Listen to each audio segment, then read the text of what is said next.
Good evening, welcome to Rehab Talk Radio. I'm your host, Coach. I'm Kaden with David. David is my guest tonight.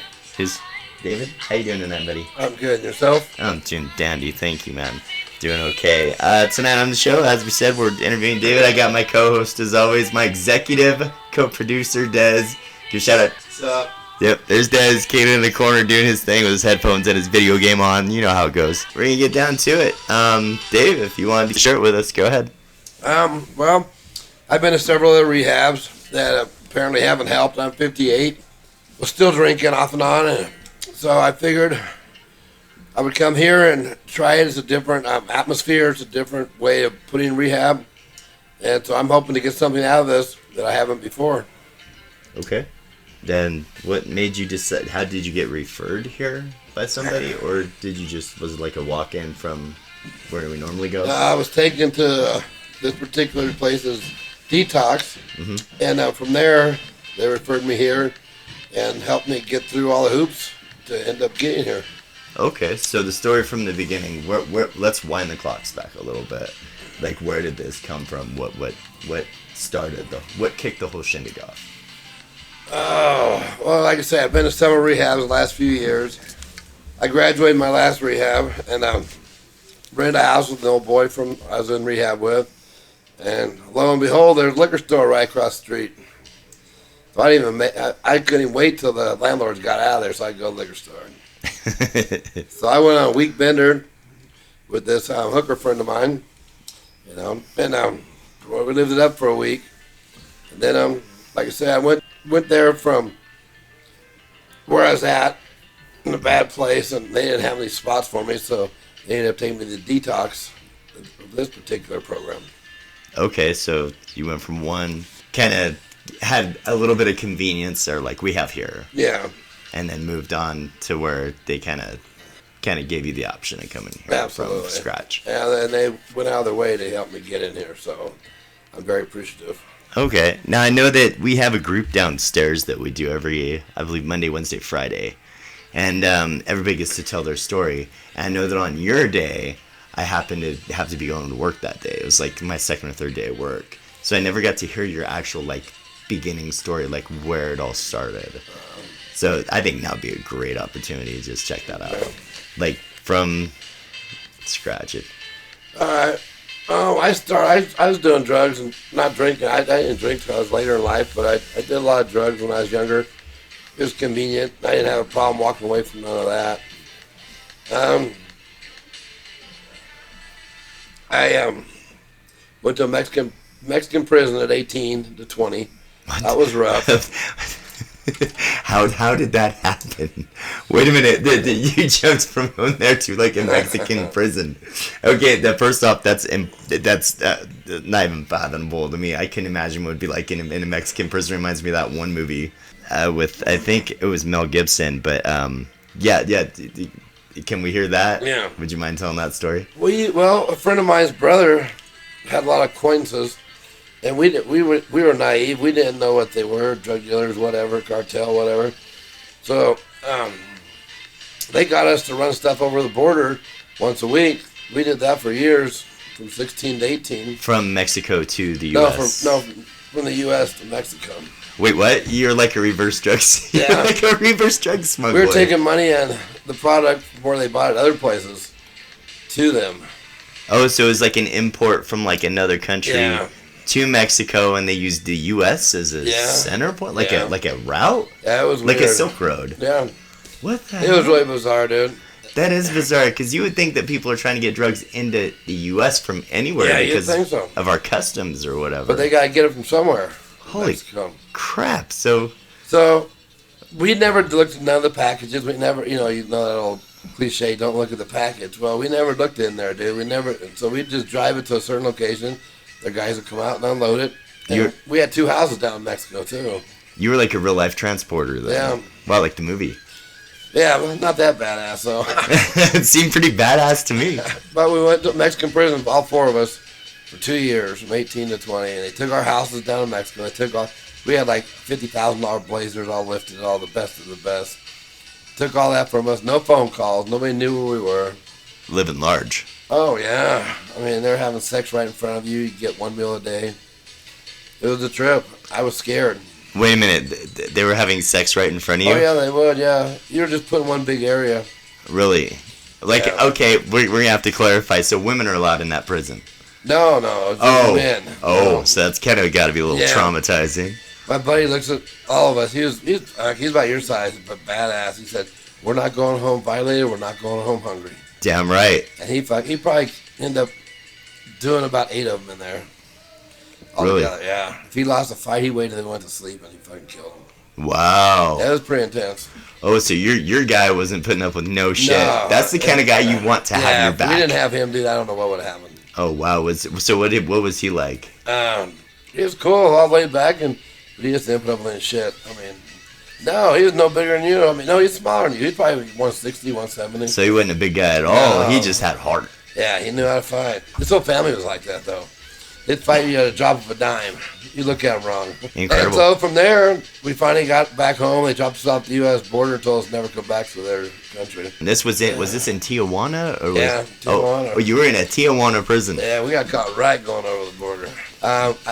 We were there. I was about 18 and a half to about 20 and a half. So almost so 2 you were- full years. You're baby young. Yeah. Oh, fuck yeah. I was scared. Yeah. So you didn't have a record over here. No, I'd uh-uh. imagine. Okay. No. Yeah. Not even no county time. So Unbelievable. that was all new and novel for me. And I grew up pretty quick. Yeah. So you went there to prison there. You spent a couple years in there, 2.5, 3 years there. Yeah. And then you came back here. And you lived in San Diego? No, Where were you living at the time? we're living in Redlands, California. Okay, so they just dropped you off in San Diego and said. Yeah, he drops out right over the border. Yeah, Okay, so you said right you're. at the border. We had to walk across. Okay. And so from there, we had to go home. It took us. It took probably a month to try to explain to everybody where we've been and what happened. Shit, I can imagine. Yeah, my mom was about tripping. She figured we were all dead. You know. Oh, so she didn't hear from you the whole No, time you were there's in no prison? phones in there, no nothing, dude. Not even a phone? Not even a phone, dude. So this would have been in the. It would probably be about 85-ish, 86. 'Cause I graduated high school in 83. I think I was in kindergarten at that time. Wow. Way to be a jerk. Wow, that's all right, dude. I am old. So, yeah, so you get back there, and It was happening about 84. okay, so you just graduated. Yeah. And went in it. Okay, so from there, you're in Redland, California. We had a normal, normal life. And my buddy's mom owned a lake resort right down the street from where we had a ranch. We had 80 acres there. We owned the Pound in Fontana. We owned veterinary hospitals. My stepdad did. And we were your average middle class family, other than me. I would call that upper middle class. Yeah. It's modest, but it's good. Yeah, when I got back, I met my first wife. Started growing weed for this Hawaiian guy that she knew. I mean, we had like 10,000 plants in our 6-car garage. Did good Holy cow. doing that for about 10 years. Never got caught. Never got caught. Never got caught. But from what I understand, back in those days too, it was a lot more harsh on the weed thing than they Yeah. are now. You know, that went on for about 10 years. I worked for this guy. He was really good to me. We had Harleys. We had jet boats. It was easy money. One weekend, me and my wife left, and my stepson, which I used to give him weed. He was like 16. He was old enough. Him and his buddy cut through my attic and went in and stole 3 plants, dude. And they were worth like 13 grand a piece. I was always told in the end it's your friends that fuck you. And so I had to tell this old boy, he's been really good to me throughout the years, paid me well. And, so then I had to drive that down to the Mexican border in the U-Haul truck, all the plants. So you just went to the border. I wouldn't imagine. Yeah, you I went dropped. Yeah, in. he met me down there at the border. I took his wife's car back, and he took the U-Haul from there to his friend's house. Oh, okay. So that was pretty intense. So how much were you packing when you were carrying that down there? I had like 6,000 plants in the back of the U-Haul. It was fucking scary, dude. Man, I couldn't imagine doing all that. And I wanted nothing to do with Mexico after the first time around. So you don't even panic when you were doing this? What was it? Would you like just turn on the radio, open the window, Yeah. and feel the breeze with Yeah, your hand I just behind your cruised, head? dude. Yeah. Wow, I'd be in a full blown. I went through a couple panic truck attack. stops, truck scales, and everything, dude. I never panicked. Never, not even just a Padlock raise on of the U-Haul heartbeat. Truck, no. Wow. I got used to the pressure, but that was kind of scary though. After getting out of the Mexican prison 10 years earlier, doing that, But I owed the guy that much, you know. Yeah, from there, I actually had to go to work. It's been a while. I hadn't worked. I was like 30 by now. Okay, so it stopped for some reason or another. Well, because my stepson ripped ripped him off. My guy I was working for. Oh, and did he think you had something to do No, with it? no, he knew I didn't, but he knew once was enough. That's all it took. Oh, okay. Because So that's big of an operation, dude. yeah. So this was just a small piece of what he was probably involved in. Wait, No, this was his only game. Oh, okay. But dude, he was getting $3,000 a pound back then, and we'd get 3 to 5 pounds off each plant. Ah, so you had a job before this, or was this like your first actual work that you're stepping I've worked into? off and on. I've worked off and on in the past. Yeah, you know, we built veterinary hospitals, so me and my buddies were all into construction. You know, so we'd help my stepdad out, and we all worked for them. So Okay. So we're on track. We're working, and we're in a regular job. We're on the straight and as straight and narrow as we can imagine to be. yeah. And then I'd say my buddy's mom owned a lake resort right down the road from us, fishing resort. She had 3 lakes on her property. You paid X amount of dollars to fish per day, like $5 a day to fish back then, and she had all kinds of RV hookups. So every summer we worked for her, and we had cabins out there. And we met this guy out there that made meth for the Hells Angels. Didn't do it, but he made 50-gallon drums for him, 2 of them a month. now, I had a like a stepdad figure back when I was a teenager, and he had claimed that around the middle part of California, in a place called Boron. Have you heard? Okay, he said that he was involved in somebody making HA solid. Is that name at all familiar, or is he be batshit? He could be telling the truth, though. He could be. It was all the conspiracy of this entire town that Really? we all talked about it, and I'm like, unfortunately, he was my father figure, Right. so I had to defend this story, and I had nothing to stand the leg on. Right. So I was just curious. Just go by what he told you. Exactly. Well, So this guy made he made some killer dope, but we got to know him at the lake. You know, he set up cameras all over this lake. Nobody could touch this house without him knowing. And so, really cool. He's really good to us. He gave us all. I had so much dope. My mom's freezer was packed. I couldn't even give it away fast enough. Right. He just give us sandwich bags at a time. Now, is this a different? What did this compared to nowadays? It's like a crystalline. Was Back it then different you then? could do like a, I don't know, 4 to 6 inch line. You're up for 18 hours. Did it look different? Or Yeah, it did. Looked more of a white, more like a powder. it was more of a powder. Yeah. Okay. Yeah, it wasn't none of the shards or nothing. This old boy's really good to us, and God, we did that off and on. We sold dope back then. You couldn't give it away. It wasn't like it is nowadays, where everybody's doing it. Right. But we had 80 acres, so this guy, my friend, he would have somebody bring 2 50-gallon drums down to my 80 acres once a month. 3 or 4 of the Hells Angels was rolling at night with a flatbed truck and a couple Harleys. We stayed there and party all night. They'd take it and leave the next morning. Never saw no money, never saw no product. Just That vanished. went on for years, but until the guy he got raided from SWAT through the roof. The guy that was making it, so he went away for 20 years for hearsay. They never found nothing on him. So That ended. that was a. That was a good 5-year run. Yeah, we worked during the summer at the lake. Other than that, we lived in their cabins for free. And fuck, I was alive for about 5 years. Now, was there any towns nearby? Nothing. Was it just the lake and then just No, maybe it a was small out in the town? middle of nowhere. Redlands was on one side. Beaumont, California was on the other side. Okay, so fairly small towns. Yeah. Oh, yeah. Both of them, yeah. Smaller than Fallon. Well, you were there. What made you? So obviously that made you decide to leave when you know. Yeah, his mom ended up selling the lake resort. She got old, so she sold the lake to some other company. All right, headed on over to Nevada from there. No, we're not even close to Nevada yet. So from there, I've been with my first wife for a while. We moved to Seattle. My dad didn't like my first wife. He didn't like none of my wives. So he got me a job up in Seattle. He said, but here's a prerequisite, you go alone. We weren't married yet, me and my wife. And I said, I'm good with that, you know. She was in school, and so we talked it over.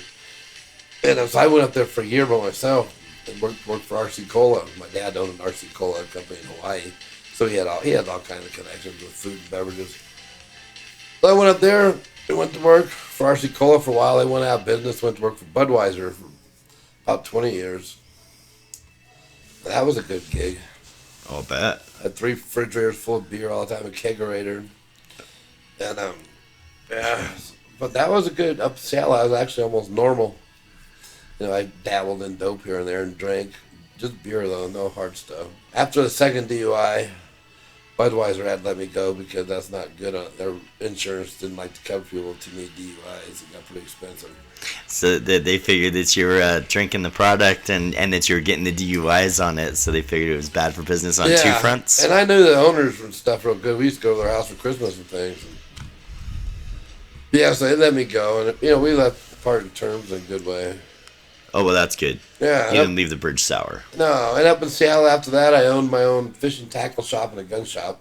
I love fishing, so I did really well with that. So you had your own business. Yeah. For quite a few years, yeah. And but then I went sideways again.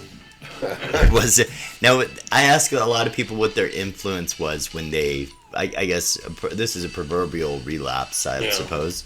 What inspires that? Like, is it just like the plateau? Is it another friend? Is it somebody that you know? I ran around with the wrong crowd. I always have. Case in point. Yeah. And my friend started scaring my old lady, so she got a restraining order against me. She'd known him for years, but we started going off the deep end a little bit, doing more drugs than usual, drinking more than usual. I sold my business at this point because I was over it. So you had the funding, you had extra funding and kind of nothing to do. Yeah.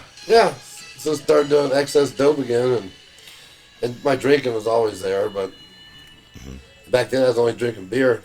That was my first wife. So from there, I asked her one day, my stepson lived with us forever, dude. He had a better truck than I did, and we paid for everything, his weed, everything. So one day I asked her, I said, you need to make a choice. It's either Daniel or me, my stepson. She said, see ya. Oh, really? That was after 17 years, dude.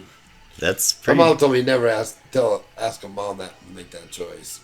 She'd do it every time. Yes. I had a girlfriend that she did the same thing with her. Her boyfriend had said, "Me or your daughter," and she goes, "My daughter." You can't ask a parent that. That's rule number 1. That's the dumbest thing I think that men do is trying to make women choose between their kids and them. Yeah. So that went south. So that night, after it happened, she wouldn't give me my truck back. So I had to call the police and shit. And of course, I had a bunch of dope on me, and she knew it.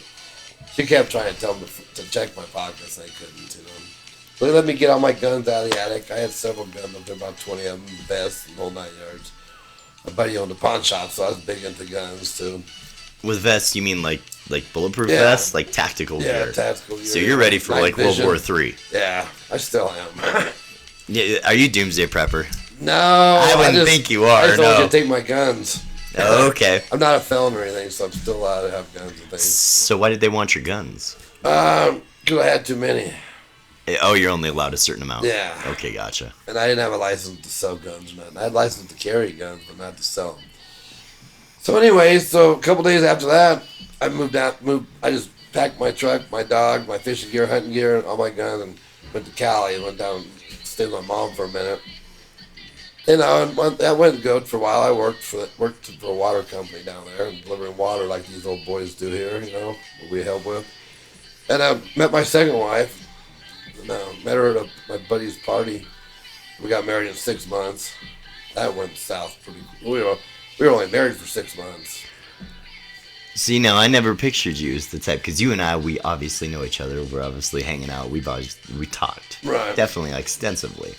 I've never pictured you when you're in here, in rehab. It's almost like you're almost a different person, because I would not picture you like out in the world being like a good old boy, but. I mean, that's the image that I'm getting, at least. Am I wrong? Right. No, you're not wrong. Yeah. Yep. That's just not how I had pictured you. I mean, I'm not saying you're anything bad. It's just when you're in here, we're limited to so much we can do as far as hobbies go. Right. Yeah. Anyway, I'm sorry. Go ahead. So anyways, I hadn't seen my buddies in years. So it's been like 20 years since I'd seen my best friends. So I was in Cali, and I looked them up where they lived. Popped in on them. So one buddy, a bunch of them had died already. Been killed or died.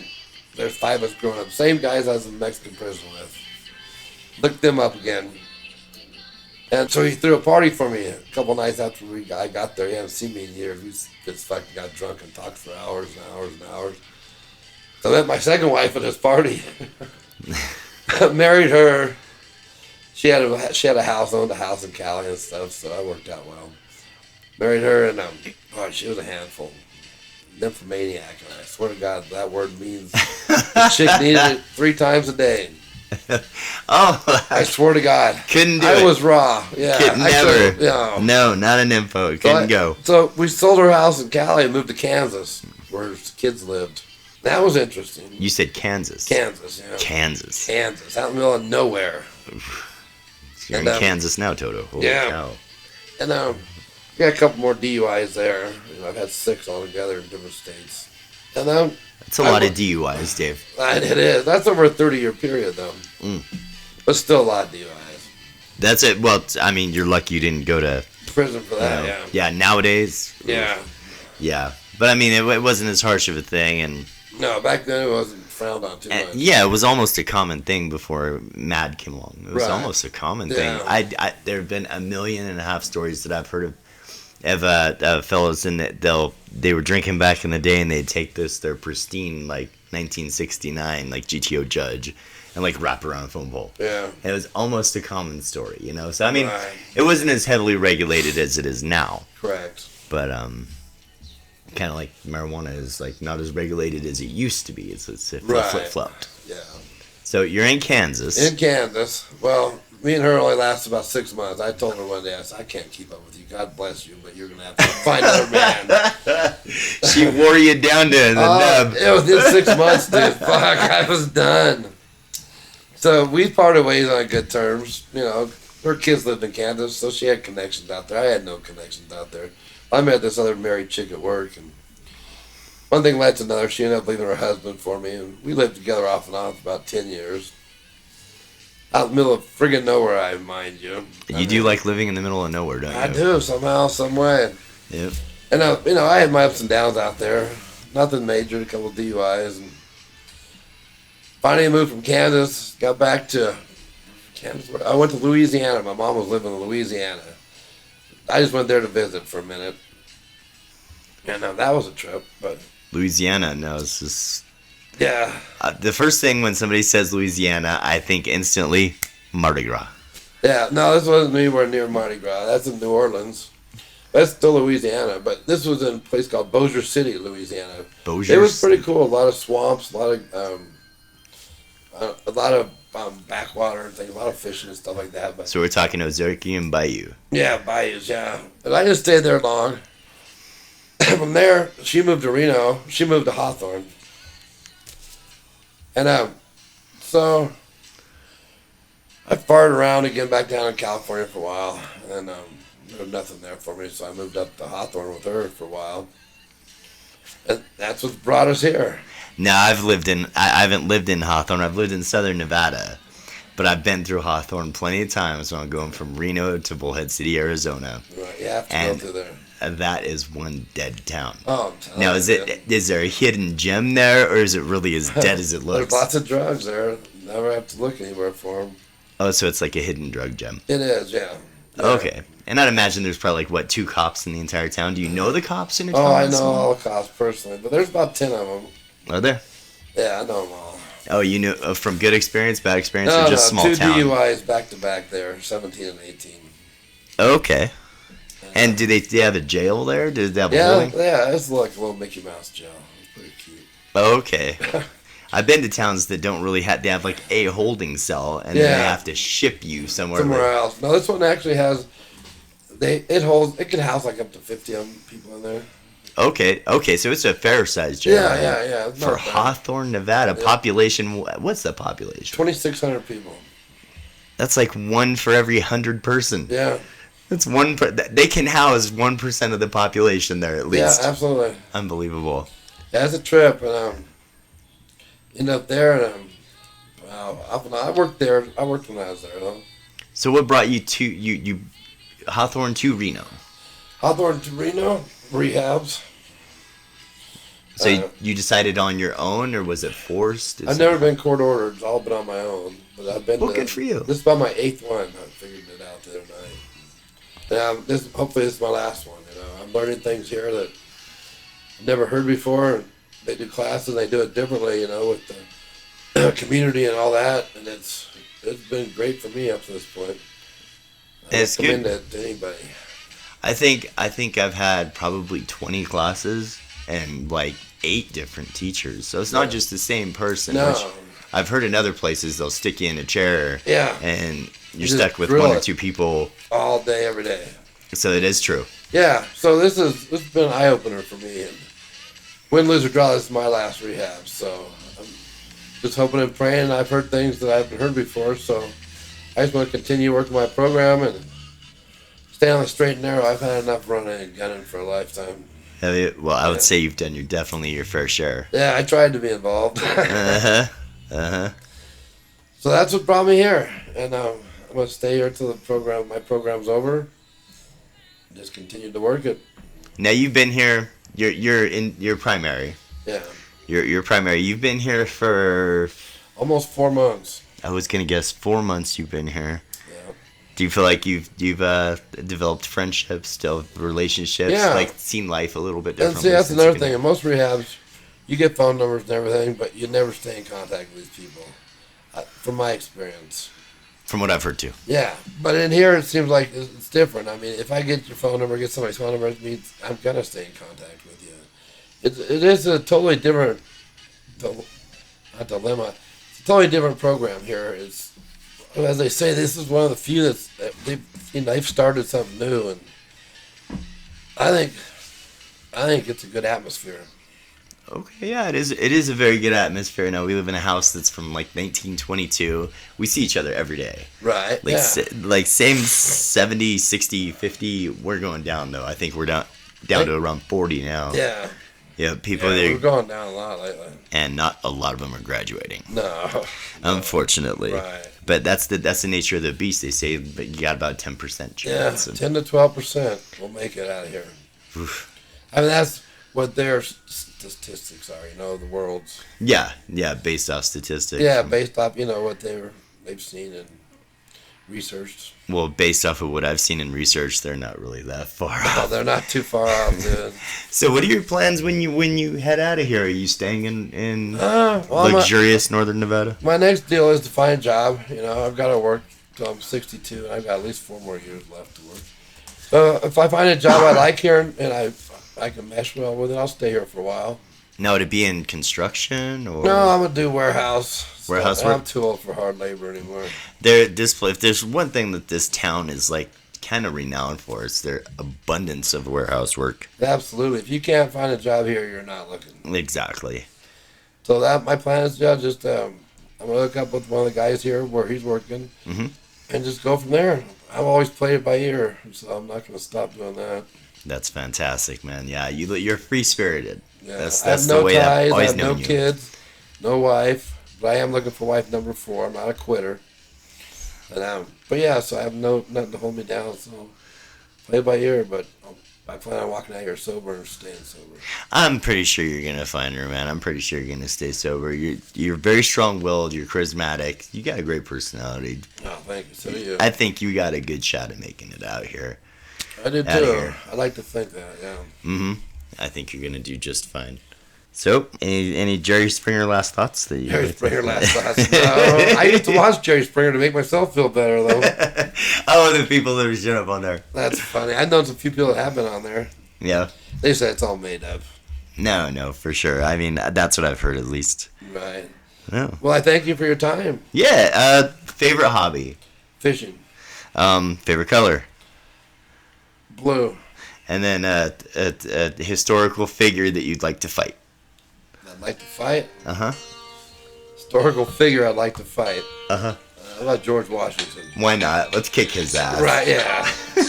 All right, everybody. That was Dave. This is Rehab Talk Radio. I'd like to thank y'all for listening. And y'all stay safe out there.